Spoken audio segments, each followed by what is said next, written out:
strangely beautiful, as endangered as the giant panda, elusive until now. This is the first time these rare snub-nosed monkeys have been so thoroughly documented. We begin in spring in a remote valley of the Chinese Himalayas, and one family has 2 new babies. One has an ideal childhood and is nurtured. The other struggles after his mother abandons him. For 2 years, the crew follows the brothers. I've been here for a couple of hours now, just waiting for the monkeys. Enduring impossible terrain and extreme weather. Now we're up at the top of the mountain, 4,200 meters up. To find out how the families push apart and then pull together in one of the highest forests in the world, in the mystery monkeys of Shangri-La.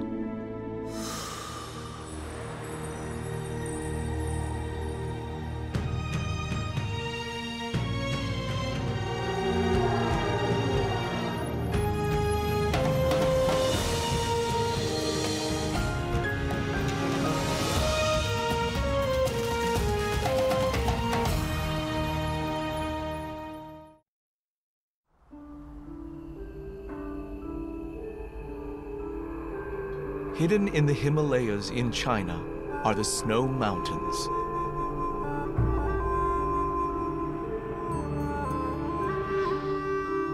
Behind peaks of up to 22,000 feet are inaccessible canyons, miles deep.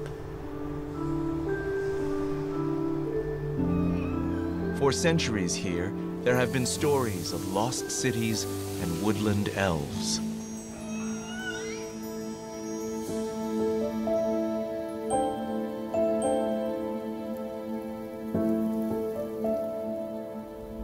The northeast corner of Yunnan province is cut off from the world by its formidable geography. Here, the eastern end of the Himalayas is sliced through by huge rivers. The Nujiang, the Mekong, and the Yangtze form 1,000 square miles of isolated mountains and forests. Chinese scientists arrived by mule train in 1960, looking for an animal known only from skins and thought perhaps extinct. They returned with news of a large mountain monkey, a living yeti. Xi Zhenong, a Chinese photographer, became obsessed. Starting in the 1980s, he dedicated himself to finding the monkeys. He became the first to film them in the wild.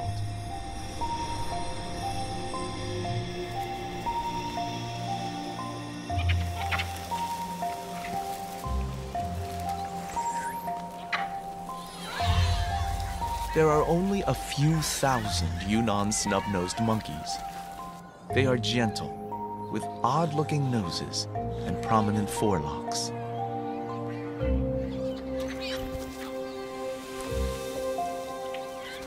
The young have ears like Yoda. The adults, with pink lips and almond eyes, are hauntingly beautiful. Though sometimes they do seem like old movie stars with too much plastic surgery. They live at a higher elevation than any other monkey.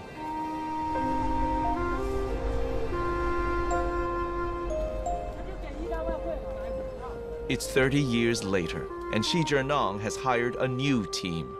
The expedition has 2 young cameramen, 6 porters, 3 rangers, and a scientist. They cross mountain passes at 14,000 feet. The oxygen level is almost half. Cameraman Jackie Poon finds it tough. Now we're up at the top of the mountain, 4,200 meters up. And it's snowy, plus hailing. Try to get a breath and see the screen is not easy.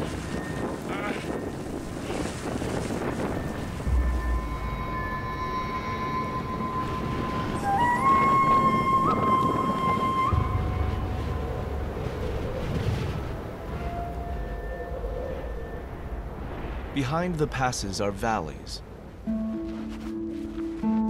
As the team descends, the temperature rises.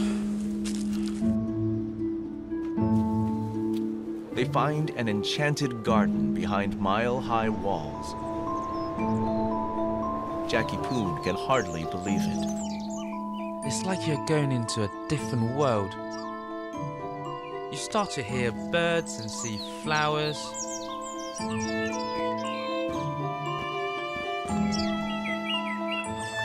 It's magical.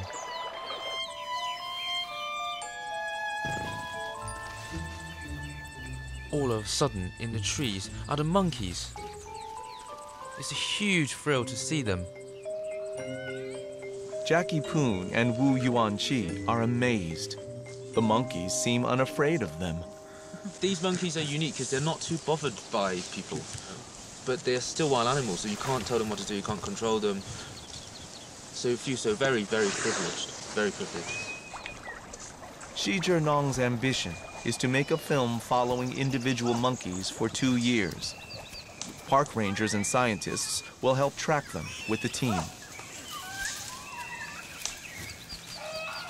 It has never been attempted before, for some very good reasons.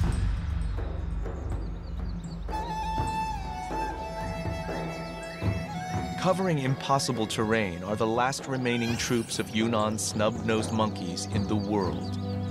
They move miles between precipitous valleys to find food.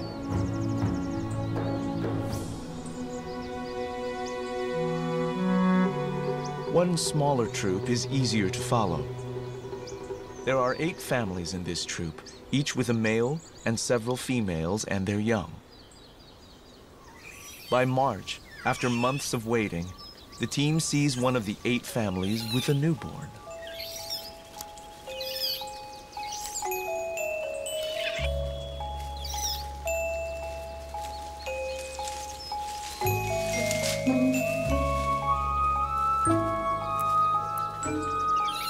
Scientists have only once witnessed a birth.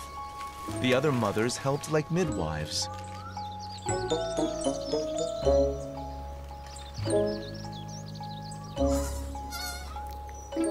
The new baby is not alone.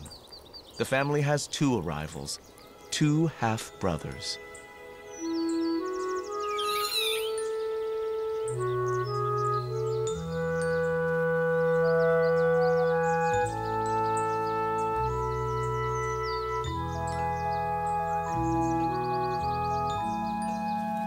The mothers have just 1 baby each every 2 or 3 years. It's too harsh here to support more. The other mothers and the father need to help. In a family of 6 adults, these 2 half-brothers should both be well looked after. But cameraman Jackie Poon notices one is neglected. Each mother treats her babies very differently. One is great and one is really hopeless. She keeps leaving her baby behind. Maybe she's inexperienced. I don't know. It's like she can't really believe that she's a mother now.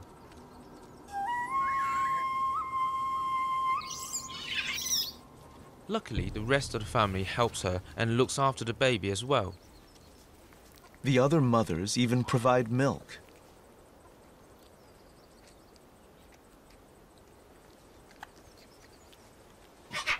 After a few weeks, his mother still isn't coping.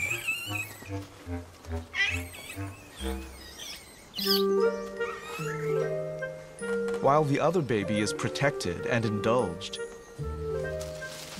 he's raised haphazardly by the whole family. The baby is passed around so much, from one aunt to another, to the children. We call it the pass-the-parcel baby. Neglected babies usually suffer permanent psychological damage compared to those loved and cared for.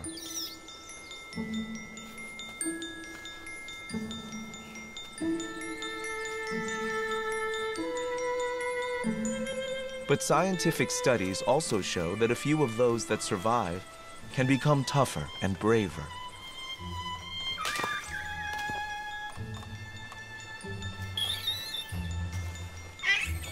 When everyone is tired of him, he's dumped on Dad. It's unusual in monkeys for the father to be the helpful family type. They seem to have a very special bond. He looks after him and grooms him most of the time, while his mother is out looking for food. After observing and filming, we really want to know what happens to these two half-brothers. It's hard enough finding the monkey troop at all, let alone following one family. But it is really worth it, because of the potential story for each individual that no one has ever seen before.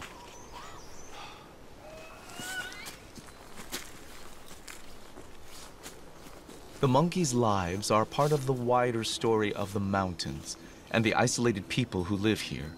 The whole area has hardly been filmed.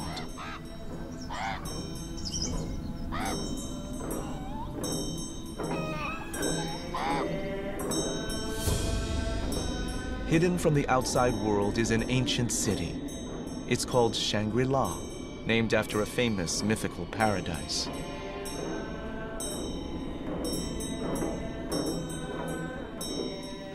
Prayer flags and burnt offerings are made by Tibetan Buddhists. They believe that all mountain life is like a family, and that people and animals need each other, even become each other after death.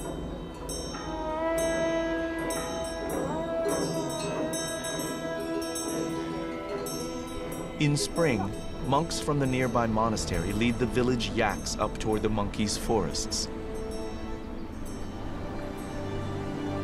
It takes several days, and the calves face many hazards.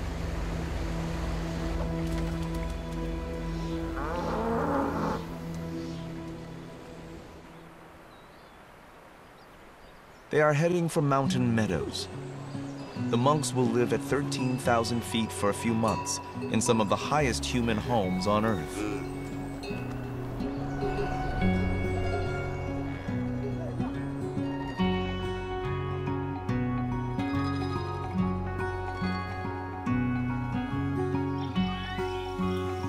It's May, and in the forest, the neglected baby is still being passed around the family and is always hungry.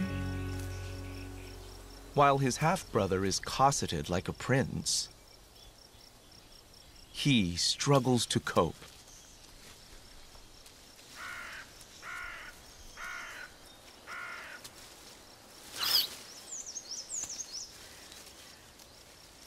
Scientists call determination like this stress-inoculated resilience. One gets everything he needs, except freedom. For the other, neglect becomes a new adventure.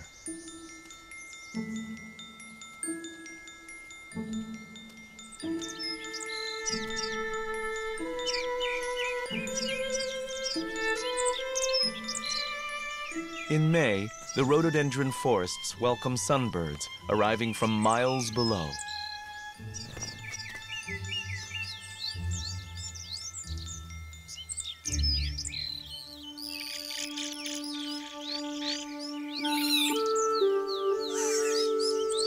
Scarlet minivets make lichen nests lined with monkey fur.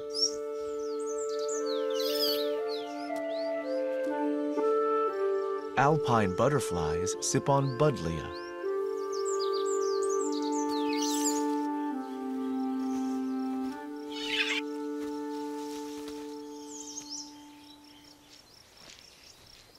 The little adventurer ends up again with his Zen-like father. These family monkeys are exceptional in the time that they give to each other.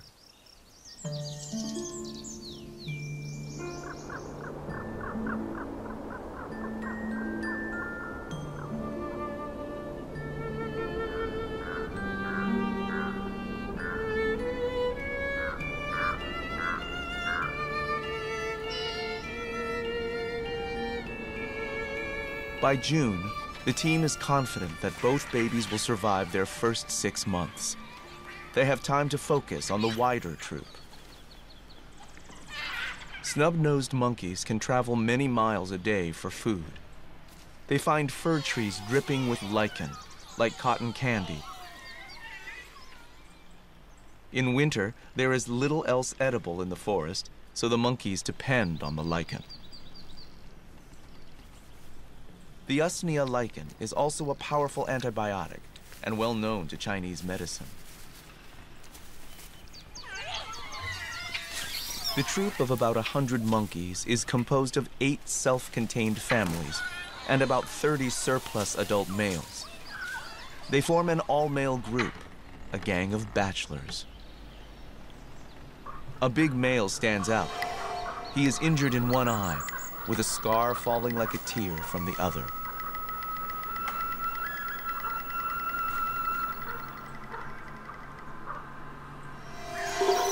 Everyone seems just a little afraid of him. He's the Pirate King, and his crew act as lookouts.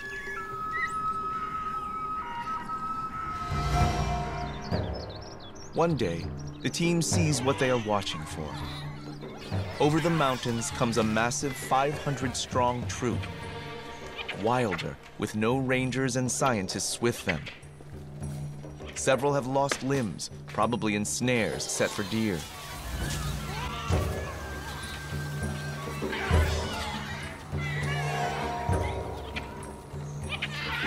When most monkey troops meet, it's very violent. Outnumbered by 5 to 1, our group hasn't a chance in a fight. They move to the ground, where they're faster. A few males discreetly swap sides. The younger females eye the neighbors with interest. Despite the tension, this isn't a battle. The troops mix, displaying. This is more social, like a recruitment drive, with some speed dating.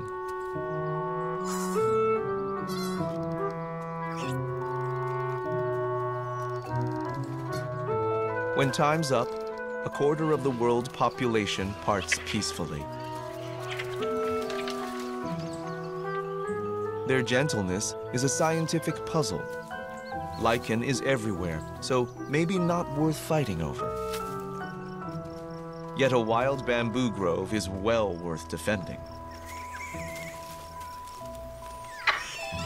Bamboo shoots grow a foot a day and are full of energy for nursing mothers.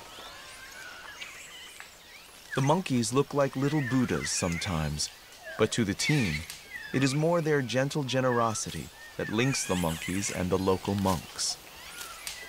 Yunnan snub-nosed monkeys are as rare as giant pandas, which may have once come up here in summer, but are now long gone from these mountains. After a morning's foraging, the afternoon is for grooming and snoozing. The little prince has had his milk. His neglected half-brother is kept alive by the whole family, but he doesn't get as much to eat. He often forages on his own.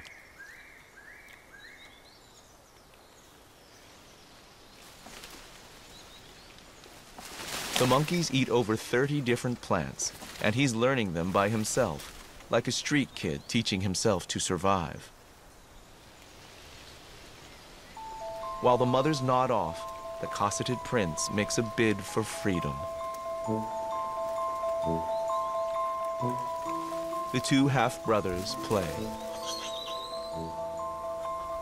Their games include hide and seek and ambushing each other and showing off their gymnastics and making sure no one else gets any rest.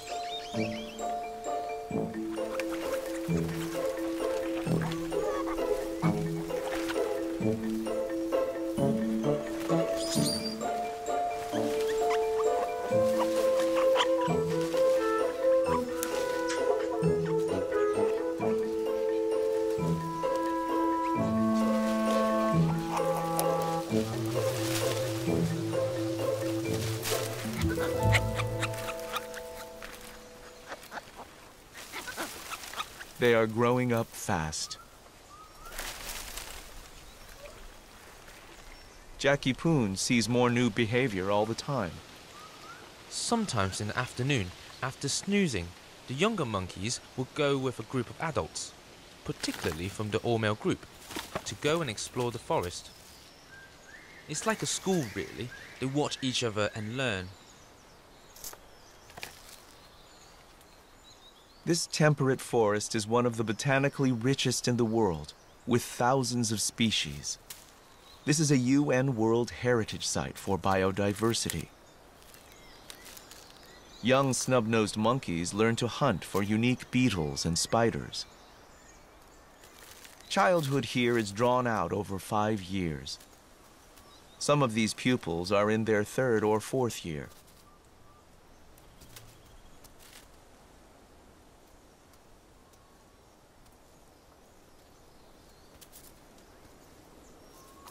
In theory, none of this rich diversity should be here. At 13,000 feet, this is well above the snow line in the Rockies or the Alps. Something special heats this high paradise. In August, the secret becomes visible.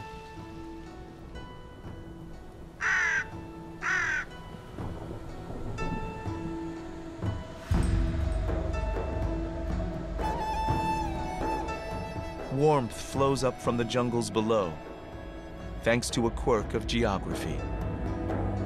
Rivers, including the Yangtze and the Mekong, have cut valleys deeper than the Grand Canyon. Air funnels from Borneo and India, as through central heating pipes.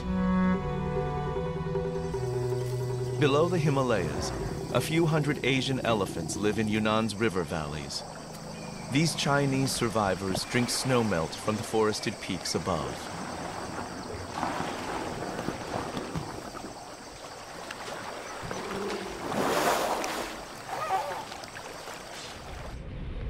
Up in the mountains, 2 vertical miles higher, the jungle monsoon arrives.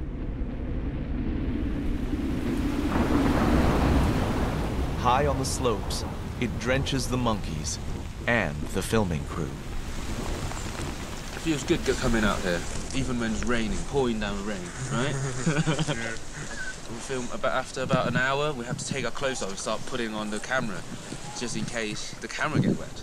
Long time out there, it does get you, make you a bit crazy, I guess.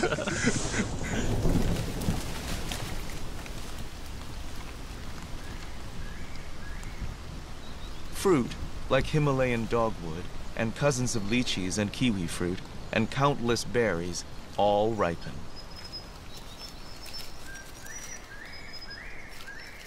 It's the last chance to fill up, before the leaves turn. The 2 brothers, now 6 months old, are best friends. But their world is changing fast.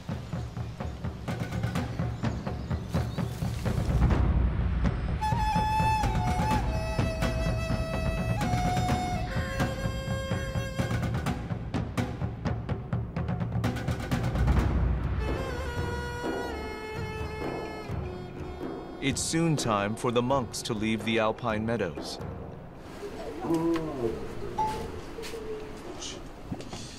With help from their neighbors, they are making yak butter, churning and cooking. It's used to add to tea and enjoyed by the filming crew. They kind of turn it into this frothy tea. It almost tastes like the English tea, but salty with more fat. It warms you up very quickly, and after a while it even tastes amazing. After it's churned and cooked, yak butter is set and shaped. A summer's milk fat will be carried down to the villages, with some left for the team to keep them going through the winter.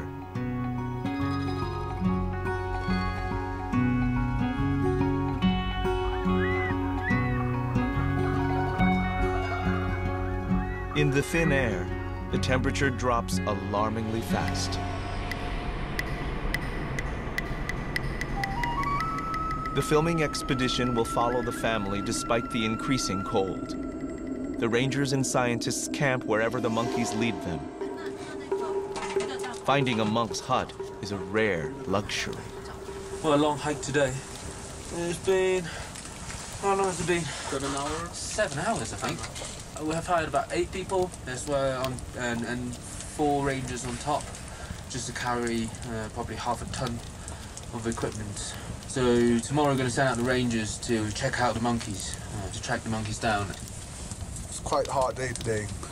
The weather is not good, and we didn't find the monkeys.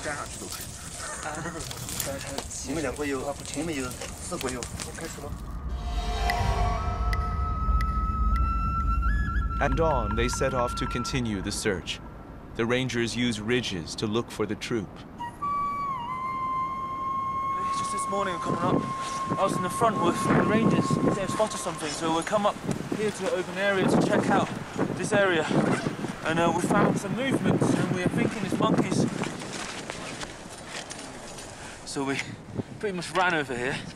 You know, it couldn't be anything else ruffling around the trees. So, quite lucky. It's cold and windy up here. And these monkeys are certainly more tough than us. By mid-September, autumn's chill has reached the forest. The two half-brothers will face their first winter together in the warm arms of the family.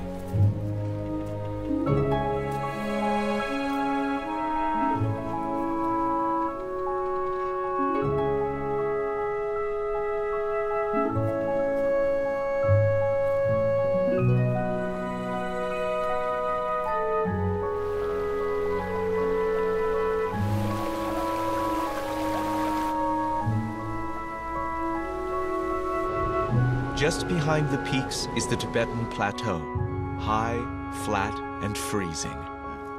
Wild yaks eke out an existence. Chiru, an antelope, live higher than any other. Alongside are Kiam, a wild ass, cousin of the ancestral horse. This freezing plain now controls the monkeys' lives, as the monsoon did from below only a month before.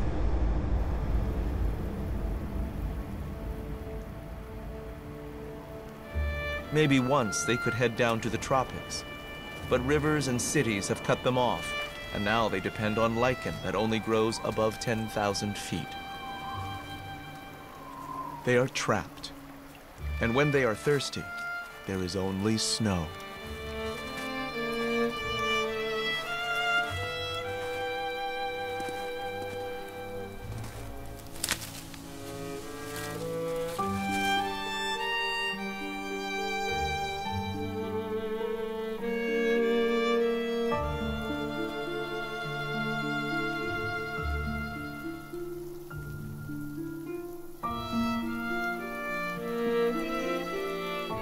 Each family remains distinct within the troop, nestling close together.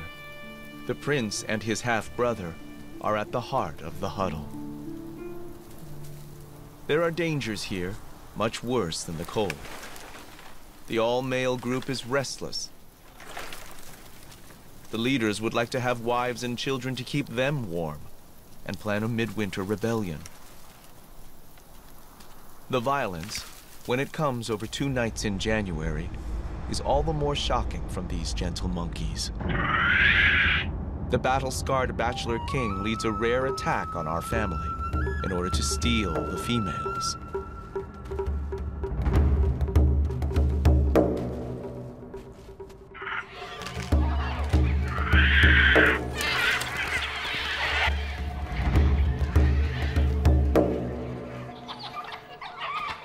Our family dad is thrown out of the tree and unfortunately killed by the fall.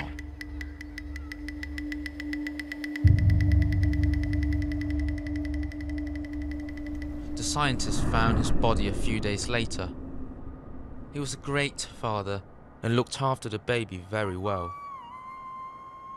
It was such a sad moment for us, for the whole team filming the monkeys.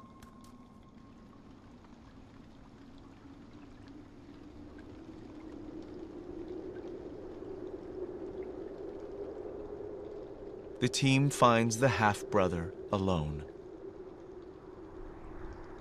The other mothers are with a new male, a sidekick of the Pirate King. The little prince is in there, being comforted. But his mother has probably gone off with another male, leaving her baby behind. He's truly an orphan now, and the new male wants no part of him.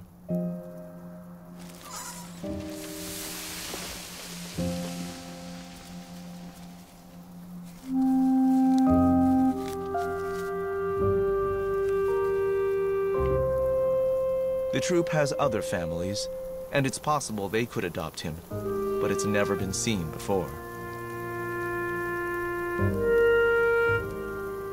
I really thought he would die. We all did. All we can do is hope.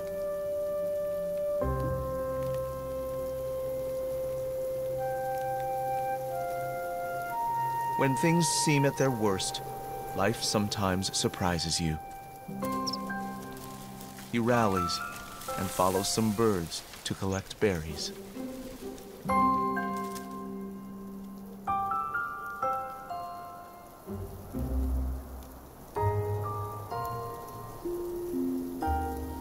The monkeys are not the only ones influenced by hardship. Buddhism was founded across the Himalayas under the shadow of the harsh mountains. The monks believe that life is delicate, interconnected, and we should care for it all. On the edge of the forest, the monks are helping a rare pheasant. It's in decline, poached for food. They have bred a small flock, and today they release them with ceremony and prayers.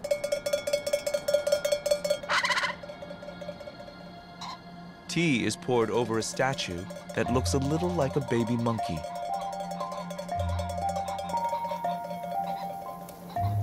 Buddhists believe that many animals can be kind. But scientists say that altruism, kindness, is rarely, if ever, seen in animals. These monkeys may be exceptional. I would say if any animal shows compassion, it's these snub-nosed monkeys. The orphan's life is in the hands of the 7 other families and a gang of 30 males. Then the team loses him in the snow.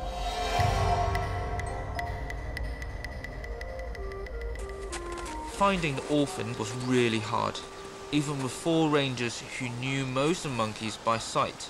They're using their incredible eyesight to look for any movement in the distant mountains.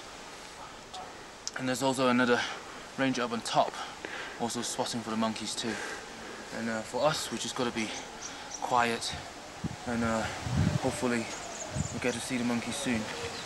But you can see over there, through the distance, just a lot of snow. So trekking through these snows really isn't easy. Jackie Poon and Wu Yuanqi try to hide in the path of the troop to learn what has happened to the orphaned baby. Well, I've been here for a couple of hours now, and just waiting for the monkeys that could well be coming across the mountain right in front of me. I'm spotting for any movements in the trees, and my colleague Wu is down in the gully, and he's looking for movement as well. We've been told by rangers this morning that the monkey's going to come across this way. If they come into this valley, I'm pretty sure we'll get them, either one of us. So just trying to be patient.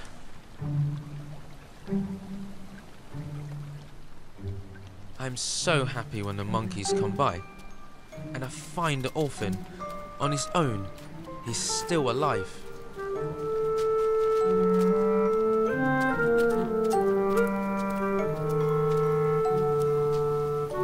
He seems to be searching for food, or his half-brother, or his mother. The team sees him approach other families, ones they've never seen him with before. The families seem willing to adopt him. In most monkeys, adoptions are by blood relatives and infants beg to join them. These families seem to accept him already. Maybe he spends the colder nights with them. Yet he soon leaves. His independence is extraordinary.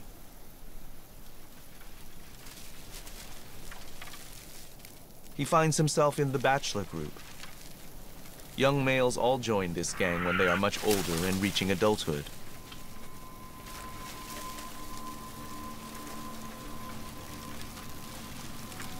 The bachelors can be dangerous, particularly the battle-scarred king. The scientists know he led the fatal midwinter attack.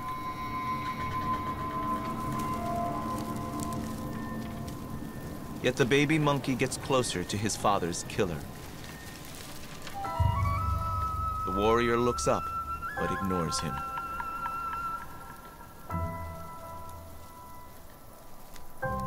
Through March and April, the team are able to stay with the solitary juvenile more easily. I'm filming one day when an abandoned orphan spots his mother. It's the first time as far as I know.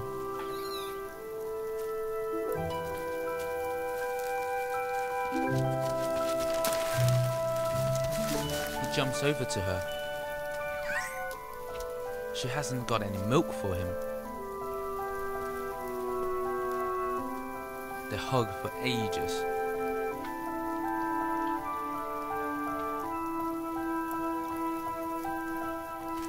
Then her new family moves on, and she has to follow.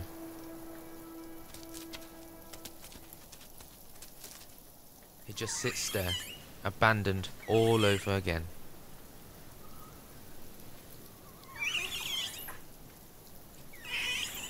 Then suddenly, the big male, and probably one of his father's killers, come over and sit next to him.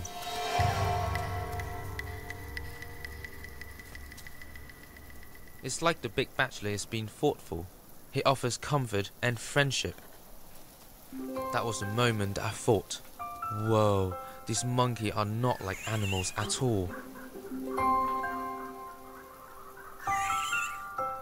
To the team, it's a turning point. The abandoned baby has some surprising friends. They're unlikely to be close relatives. And there's not much a one-year-old can offer in return, yet for the moment the big bachelors seem protective. Until one day, the scar-faced leader chooses a tree that makes it impossible for the little one to follow.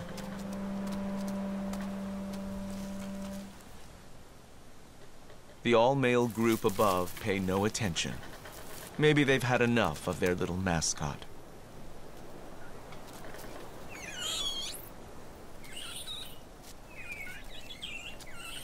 The Pirate King guards the trunk.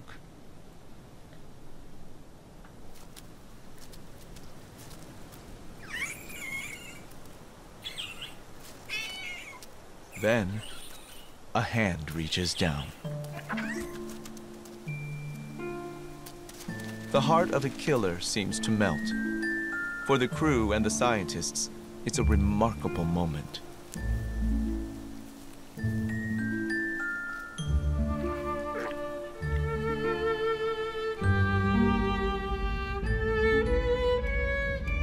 Spring finally returns again in May. The monks and their yaks have returned to the high meadows. It's a disappearing world of milking, churning, and cooking. Neighbors discuss how the monks and monkeys can be part of a modern China while drinking tea enriched with yak butter.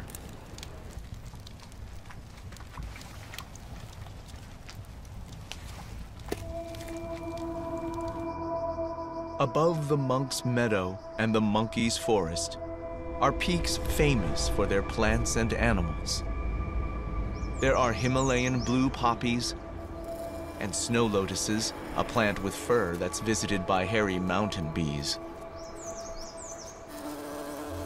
There's even a Parnassus butterfly that walks between flowers to stay out of the wind.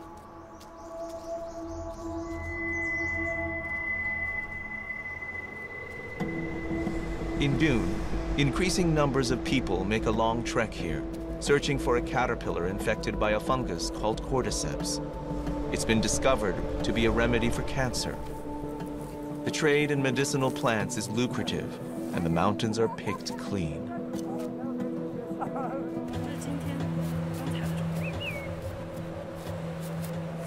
Little seems sacred to the visitors from the cities below. Traditionally, the gifts of the mountain gods were respected. The Buddhist monks hold on to a belief that these mountains somehow contain the secret to understanding life.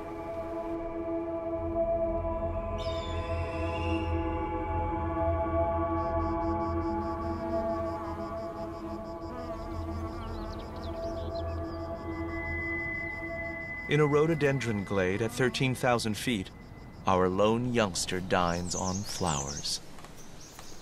Rhododendrons are generally poisonous, but he's discovered the flowers contain nectar. Sitting by himself, he watches his old family nearby. His half-brother, the prince, his old playmate, is there having a tantrum.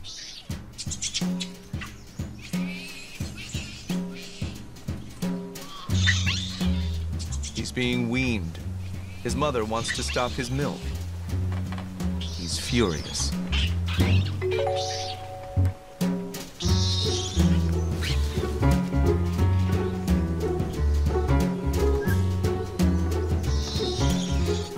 It's a battle of wills, but his mother seems determined.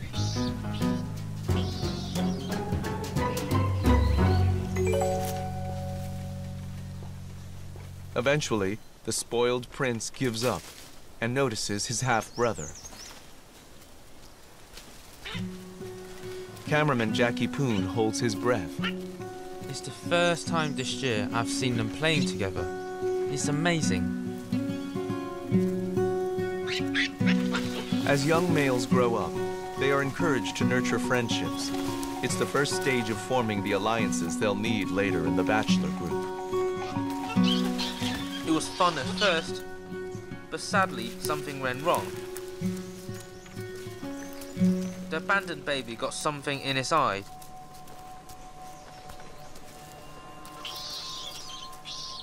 He was blinded temporarily, and his playmate ran straight back to his family.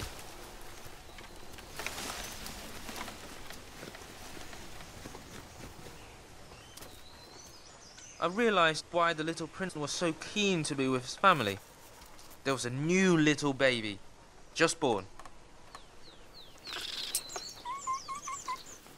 With the new arrival, the prince instantly forgets his playmate and his missing milk. All he wants to do is hold the baby.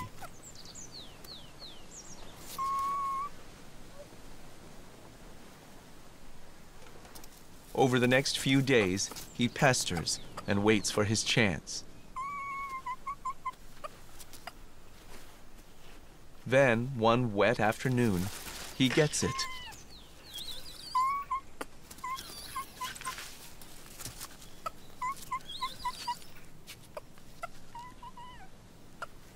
He's not sure what to do with the baby, but he's not going to give it up.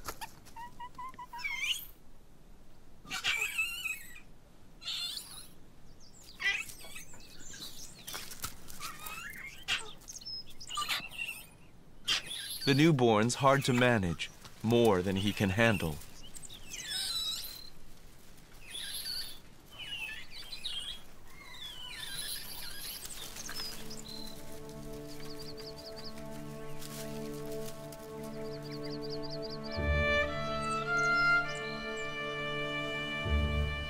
Something's not right.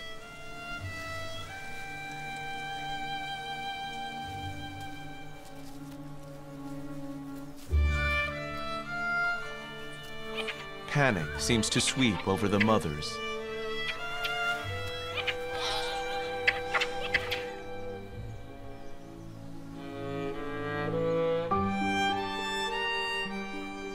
Watching, we realised that something is terribly wrong.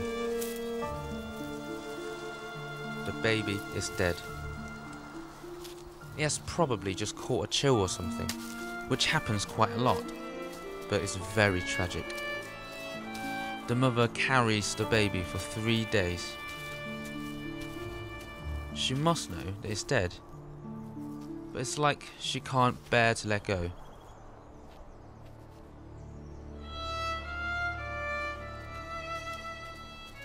She finally lays it in the leaves on the forest floor.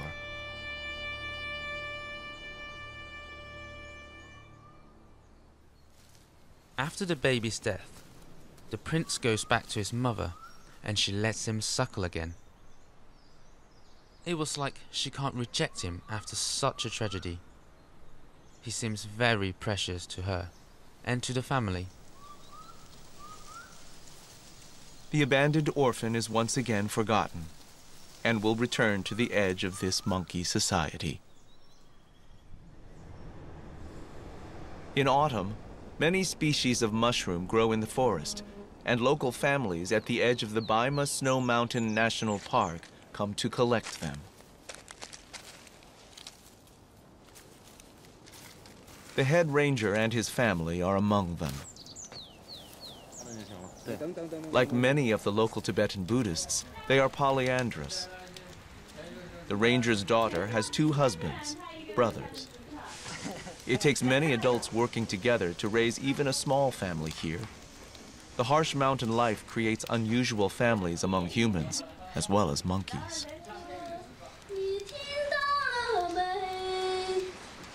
Traditional entertainment competes with television these days. On TV are the hidden forests and monkeys, famous in China, and Xi Zhenong's campaign to take on developers and create the reserve. The commentary tells of the forest elves that are fearful and have nowhere to go.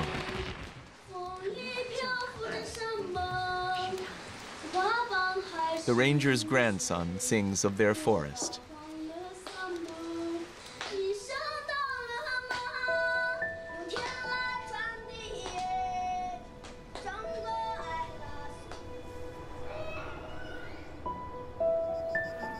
In summer, the meadows are full of flowers. For over 100 years, Western plant collectors have brought back azaleas and primroses, snow lotus and poppies, irises, orchids, and rhododendrons from the Himalayas for our gardens. At the edge of the meadow, the outcast watches.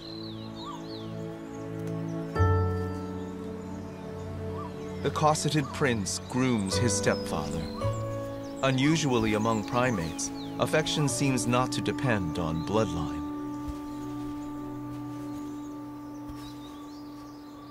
The forgotten friend sees the little prince move to his mother for milk. But she refuses. Once more, he is furious. His dance of frustration is ignored by all, except the little orphan, his half-brother. Everyone else just wants to snooze.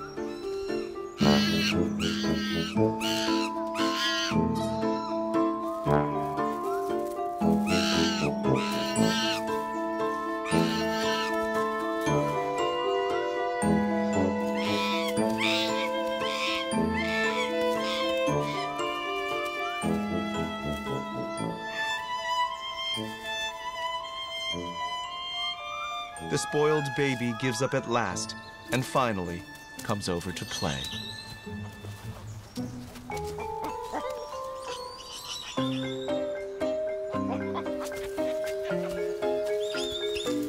The 2 half-brothers tussle together, rediscovering a friendship.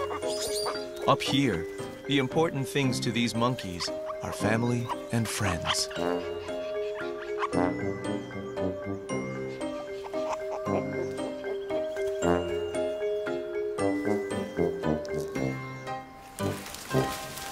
They return to the trees to play there.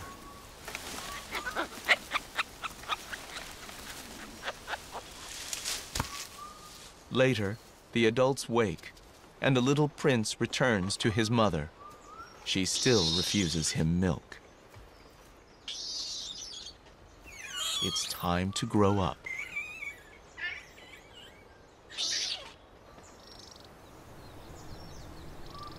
From that moment, The two half-brothers are inseparable. I knew that was it. Almost the end of the story. Except one day, the scar-faced leader of the Bachelors barks angrily at them.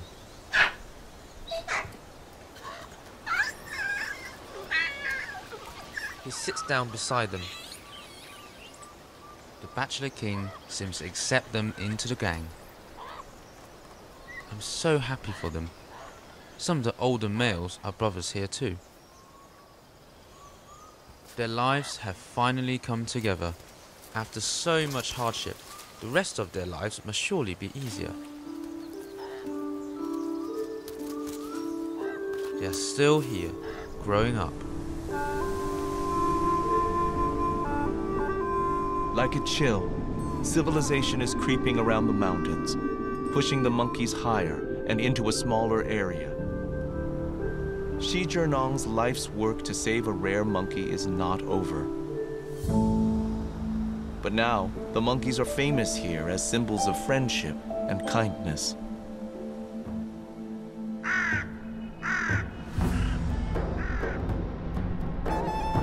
Everyone knows of China's rapid growth, but it's not the whole story.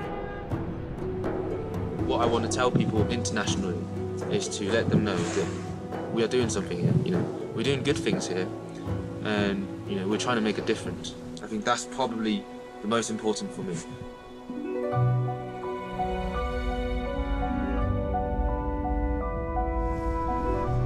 The local monks believe that life flows between us all like smoke.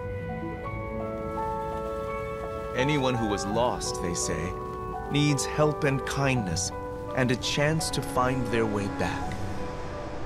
Even a little monkey.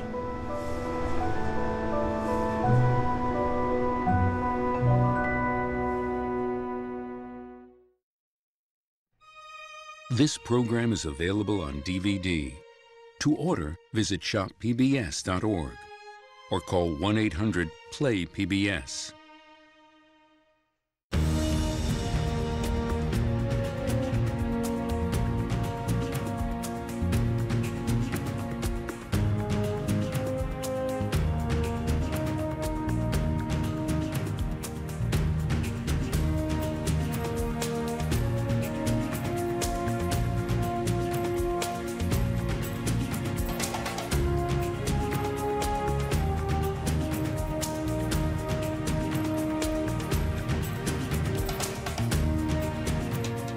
To learn more about what you've seen on this nature program, visit pbs.org.